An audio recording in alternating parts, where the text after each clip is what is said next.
We've been renovating this old farmhouse here in Portugal for the last 4 years, and whilst we are nowhere near finished, we have finally moved in downstairs. We've got a big kitchen dining space, a cosy little lounge, a bedroom area, a utility room and a downstairs bathroom, and we are finally ready to give you the tour of what it looks like now.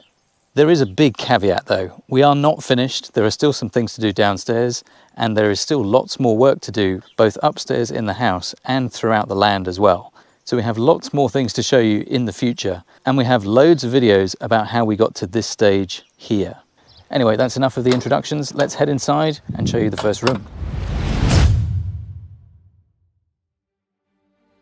So you get the full impact of the big reveal, I think it might be helpful to show you some of the highlights of the work that we've done in each room. Let's start in what's now our kitchen, but what used to be the old adega or wine storage room.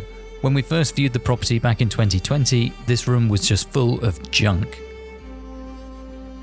We started work in this room in May 2022, which involved clearing everything out, including this huge wine barrel.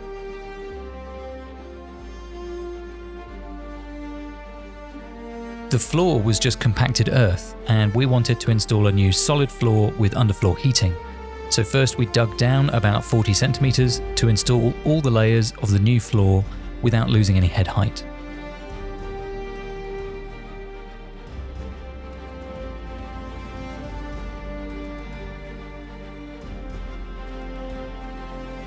We then installed the underfloor heating pipes on top of that and covered everything with a top screed of lime and sand.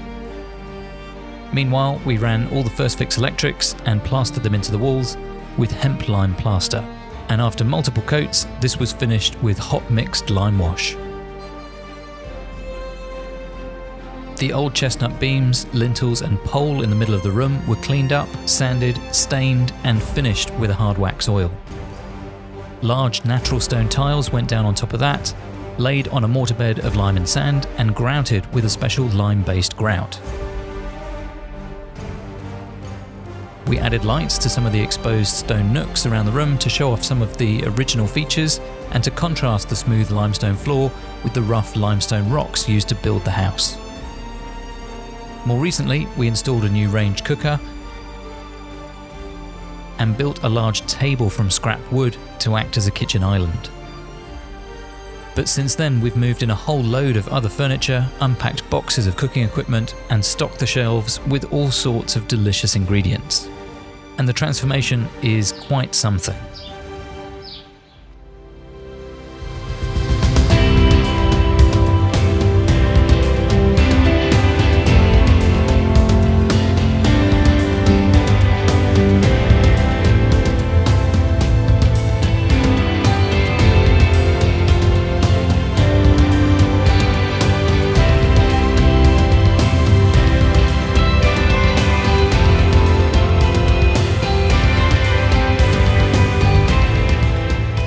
Now that you've seen everything we did up to this point in this room, let's talk you through some of the latest additions.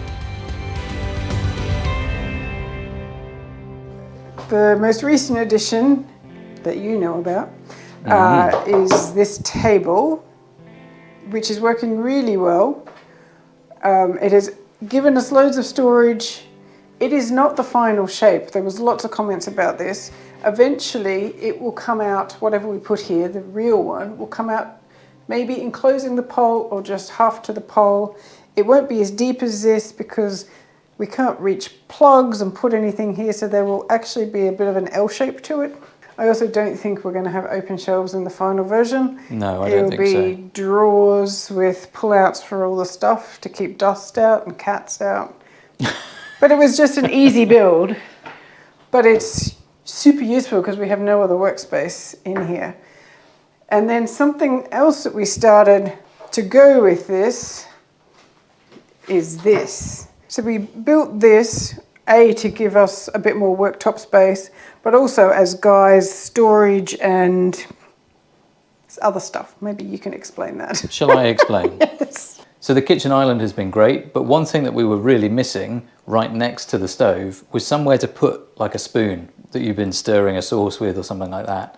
But we also don't have anywhere for herbs, spices, oils, vinegars, that kind of thing. And so that is what this cabinet is going to be a prototype for. We've got the top and the frame at the moment, but underneath we're going to make some drawers, and we're going to experiment with different ways of storing spices, because I think it's one of those things that is a pretty common problem. In fact, we were chatting to some of the members in the club about how they store their spices, and we got some really, really good ideas. We're going to do some tests and some experiments and implement some of those, but really great to have all of this extra working space. So another thing that I don't think we had it in here the last time we kind of did a kitchen walk around, was our coffee station. This piece of furniture we inherited with the house. I don't even know how old it would be, but Quite old. Some years old. And that is probably about the same size and shape as when we eventually build something. We've also used a dining table that we inherited with the house here. It's a little bit too big for this space, and eventually we would like to have bench seats along here, maybe. Similarly, we already had this piece of furniture, which we're kind of using as a bar / appliance home. It's also a bit too big for the space, but for the moment it works well at putting stuff on. This zone, again, furniture we already had, office bookcase, not really appropriate for a kitchen, but works really well at being our larder and Bookshelf. come glass storage area. It's not perfect, but it's what we've got. Yeah, and so now this kitchen is very functional. It's not perfect. No, and there is a big shiny silver thing behind you that I think we need to address as being not perfect and not permanent. And we do want to get a dishwasher in here, so replacing this so that a dishwasher can go here and have a sink here, but that might be next year. Now, speaking of next year, we can quickly list off the things that have not been done in here. The door at both ends, they will be replaced with full height doors with big glass windows, both ends. The ceiling has not been done because we have not finished the ventilation or the lights. And actually, we just have bulbs hanging like this all the way across the downstairs because we haven't finished and found fittings, but we will. And we have put in this monstrosity as a temporary backsplash. It is probably one of the things that I like the least about the kitchen at the moment, just because every time I'm standing here working my magic, I'm staring at a piece of slightly whitewashed, slightly painted OSB. We're going to put in some kind of tile-based splashback here, but the Aga has been performing wondrously, and we've really been enjoying doing some proper cooking over the last few weeks. So cooking videos may be coming soon. This poll has been an area of contention in the comments now for some years. It is not in the way.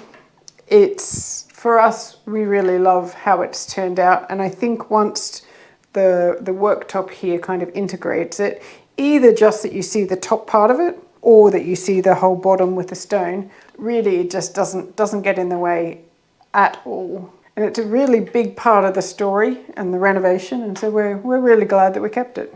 So that is the kitchen. But now let's move into the next room, which will be our lounge. And this is the room that has had the most change recently, and I don't think we've shown you any of it so far. So let's go and take a look.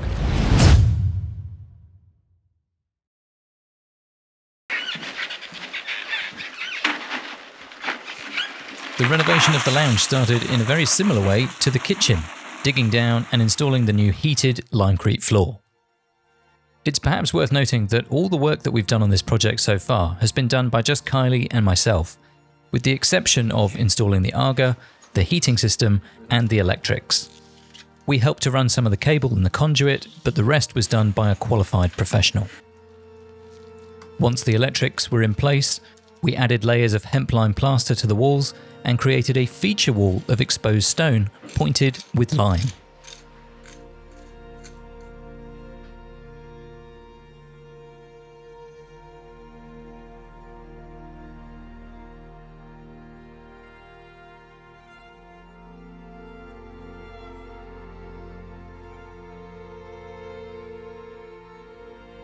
The limestone tiles continued through the kitchen doorway and across this room, stepping down to the final third of the ground floor.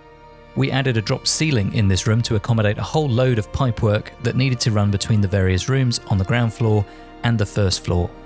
We also ran a whole load of flexible ducting for a mechanical ventilation system, all the way down from the loft space into the rooms downstairs.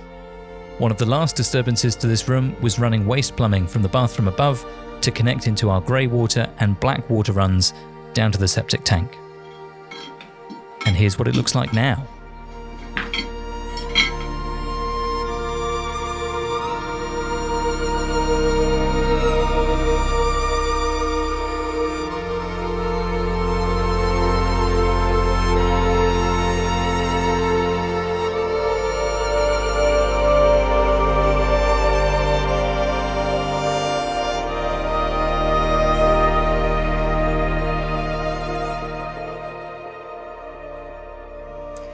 So one of our goals for this year was A, to live downstairs, but B, to be comfortable living downstairs.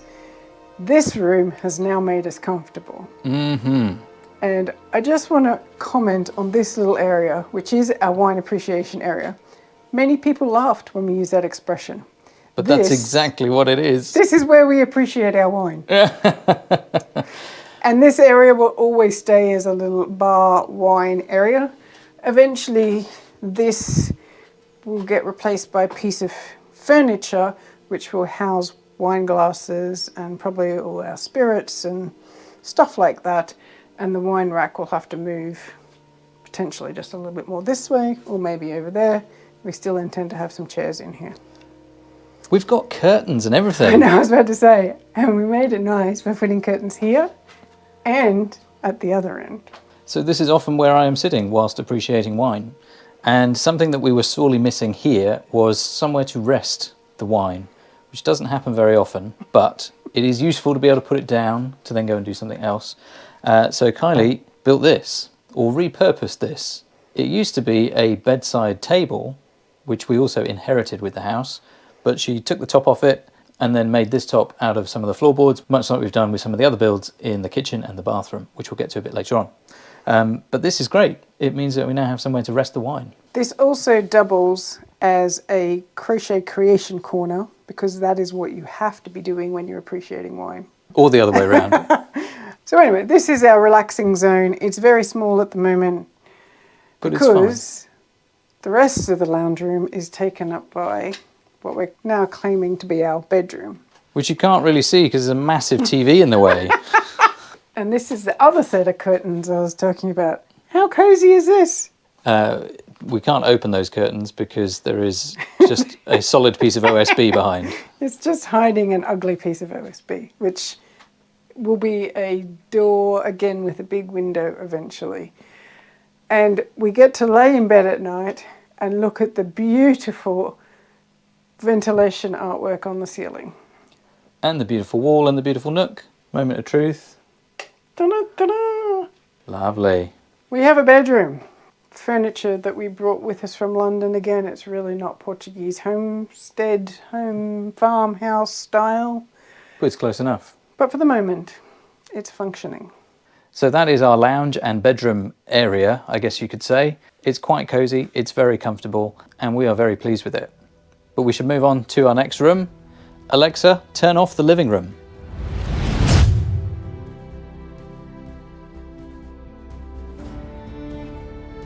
This small room took a surprisingly large amount of work because it would become the hub for all the services, including solar power, underfloor heating, hot water, and networking.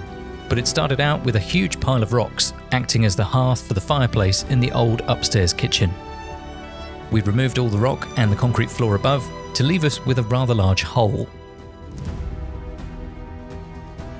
To cover it up, we installed new timber joists and an OSB subfloor. This third of the downstairs had been rendered with sand and cement, which was causing a lot of issues with trapped moisture in the stone walls. We removed all the render, ripped up the floor, and replaced it all with lime. This was actually the first room that we experimented with all the lime techniques that we've ended up using throughout the house.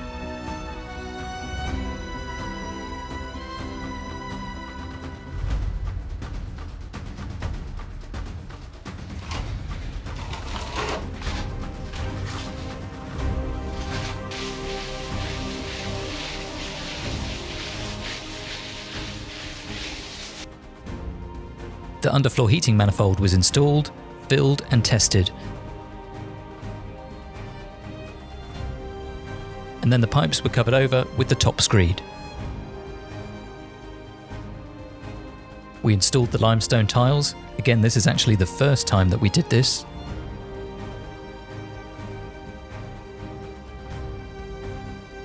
We relocated our solar equipment into this room and then welcomed a team who had installed the air source heat pump to run all the underfloor heating and provide hot water to the kitchen and bathrooms.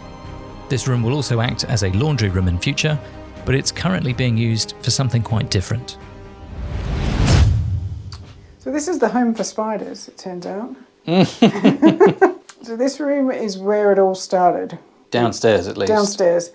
And that was because this room was always going to be kind of the hub for all the services. So we have all the plumbing in here, the solar in here, the hot water in here. So all the services are done, except the underfloor heating to upstairs is not yet connected. The water to the bathroom upstairs is not yet connected. Ventilation system is not yet connected. Backup system for the hot water system, which is going to the room above, is also not yet even ordered. We will be building some units in here because I hope to be able to fit in a washing machine and potentially a dryer and just kind of some cupboards for cleaning stuff. But there's currently not a lot of space. There's not, because someone's taken over the room. It is where the magic happens. Everyone thinks that's the bedroom, but no, it is the editing studio in the laundry room. So yeah, this is where I sit and edit all the videos. You may be surprised to hear that that literally takes hours per week on top of all the work that we do.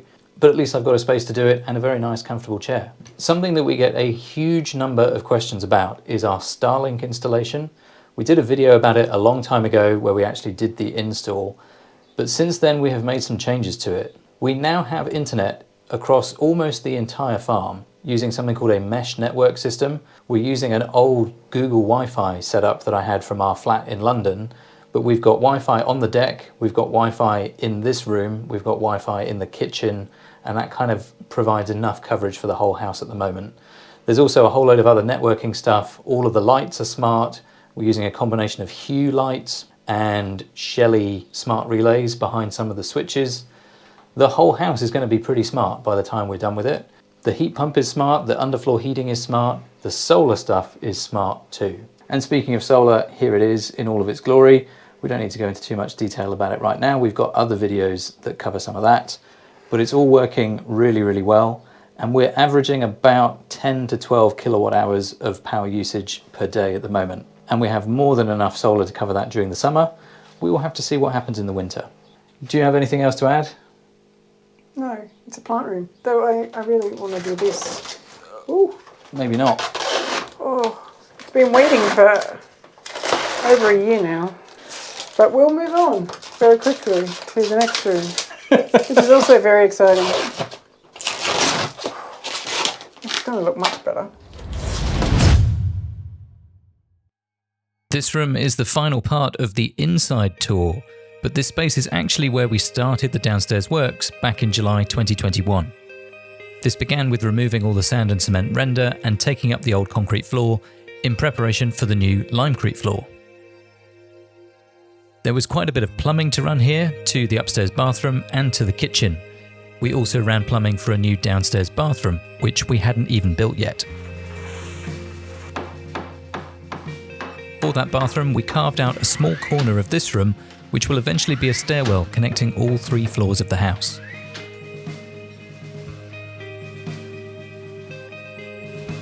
The stud walls were covered with old laths that had been removed during some of the renovation works upstairs. And the void for the staircase was created when we discovered that some of the joists holding up the first floor were rotten on the ends. Water ingress under the front door had caused damage to some of the floorboards as well. And whilst this was not on our to-do list at that time, we thought it was important to deal with then and there. So we ripped all this out and installed a handful of new joists and a new subfloor upstairs. On the new bathroom walls, the laths were covered with the same hempline plaster that we've used elsewhere. The hemp plaster is really fibrous, so it sticks to wood just as well as stone, and so it was a really great choice here.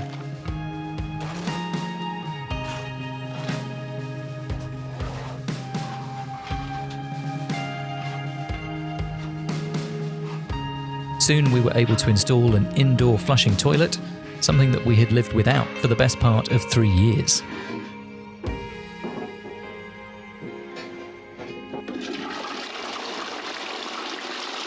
So there we go, a milestone in the history of this project. And then more recently, we tackled another scrapwood project and made a bathroom cabinet from some of the old floorboards that we'd removed from upstairs.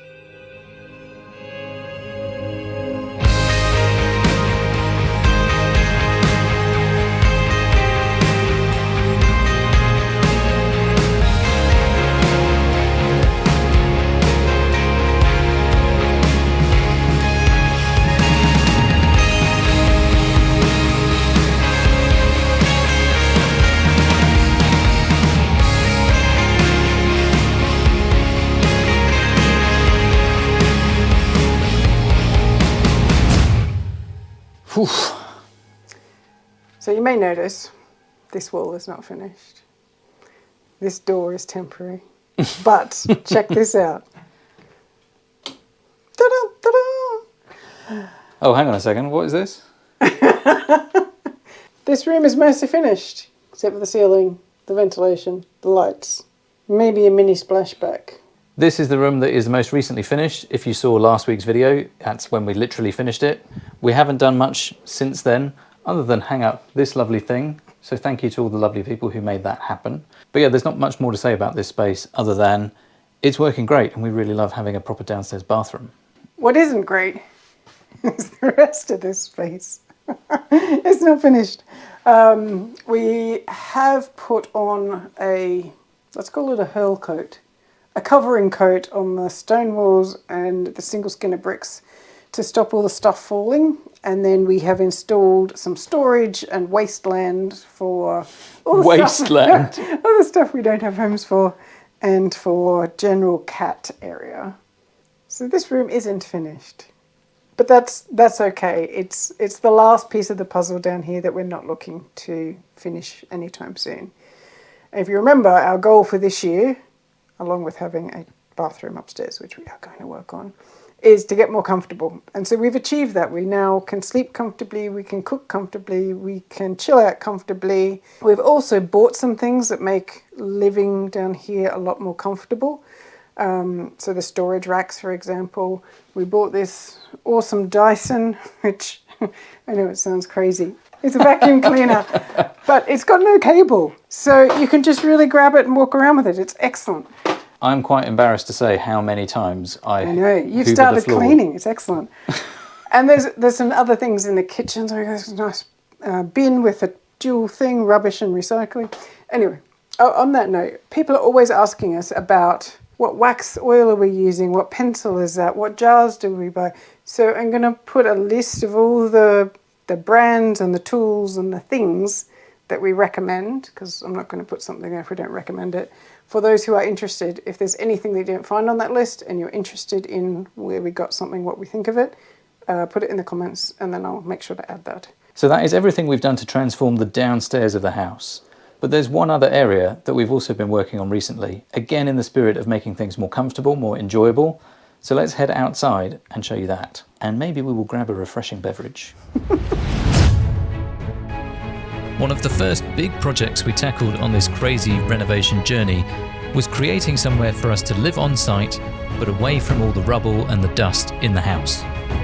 Kylie suggested that we could get a big bell tent and live in that temporarily, just for 6 to 12 months or so, whilst we completed the majority of the work in the house. I designed a large 26-sided deck, which actually turned out to be 24-sided, which made much more sense.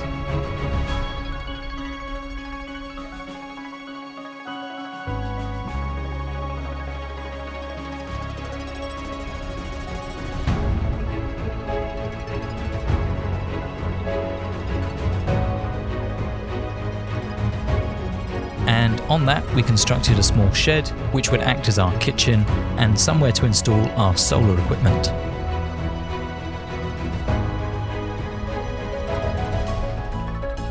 We also put up a solar shower to refresh ourselves after a dusty day working in the house.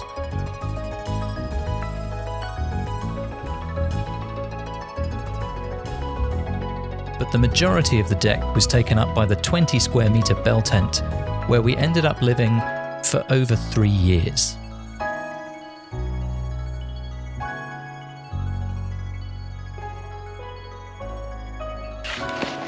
This one is the same. Lovely.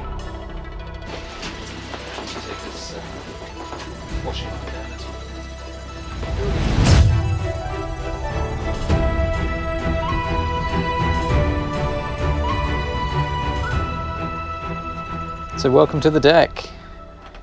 Indeed. This deck has gone through a couple of iterations, but it is now sometimes used as a workshop, sometimes used as a growing zone, but now is primarily used as our outdoor relaxing area when it's not too hot or when it's not too cold or when it's not raining. We're fair weather relaxers. Exactly. But we do spend a lot of time up here, sundowners on the deck, Breakfast on the morning deck. coffee on the deck. Our 2 outdoor cats live up here. Notice how it went from 1 to 2. Yes, there's a second one. Our shower is still up here and we still use that shower. It has had a recent addition. We barbecue here, we hang out here. People always comment about, we never see you enjoying life. Trust me, we're too busy enjoying life to film it. Now, Kylie did mention a recent addition, and it is something that is very close to my heart, shall we say. So let me give you a sneak peek into what it is, and to potentially some future videos if you're interested. But I don't know if you will be, so just let me know if you are. Let's go and get a refreshing beverage. So let me just show you a current bathroom setup. A very sophisticated sink for washing the hands. And then we have a solar shower and a gas shower. So the solar shower for the summer, when it gets a bit colder, this one produces some warm water for us. Very luxurious. It is, but it's not really what I wanted to show the lovely people. Could you just move out the way a second and we'll get to the important business. Our shower is also a tap room. It's really the only place for it at the moment. We are eventually going to be putting it into a dedicated location, and probably over the winter it's going to go into the house. But it is useful to have a short walk on the way to get a refreshing beverage, because otherwise they would be much more frequent than they already are. But yes, this is a 4-tap kegerator. We've got 4 beers on tap. There's a strong one, there's a lagery one, there's a sour one, and there's a pale ale. So something for everybody, or just some variety to keep myself interested. I have brewed all of these off camera because the setup for it is not film worthy at the moment. But I have some ideas of how we might be able to make it more film worthy. So if you would like to see some guy making beer videos, comment down below and I'll see what we can arrange. But for now, I think we can just enjoy the fruits of our labour, sit on the deck, kick back and just enjoy life. And people are always saying that they never get to see us doing that. Well, now is your chance. I don't drink a lot of beer, so... Which is good news for me, but not for my waistline. Though we do have a video on the way of a refreshing beverage that I will drink. Ah, yes. What would you like? Oh, you're going to pour for me? Yeah. I will have a Nelson Pale Ale, please. Oh, there we go.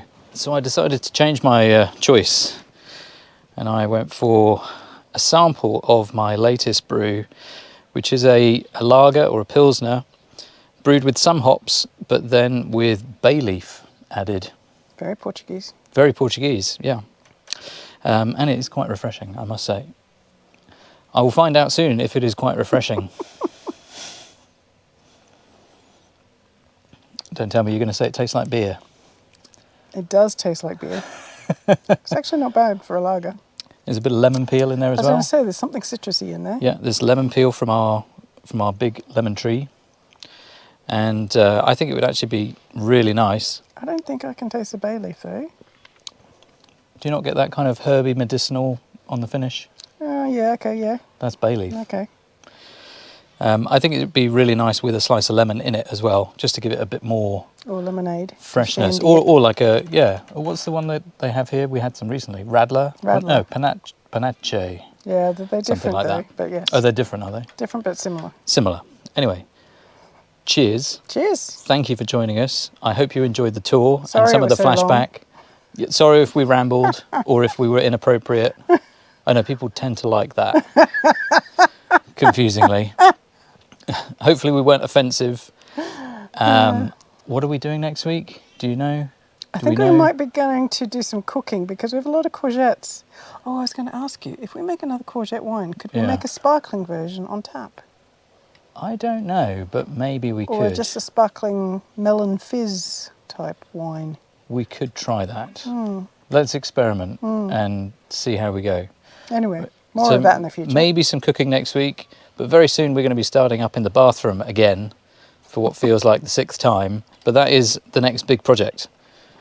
But for now, we're just going to sit back and relax and enjoy whilst they watch us No one wants sit to and... sit and watch us drink beer and wine for I do. 20 minutes. Oh, I don't want to watch it. I do. No, I want to do just- it. Just I'm just going to do it. do it.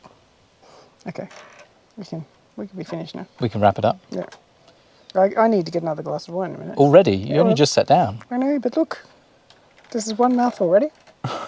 That's a big mouthful. That's what he said.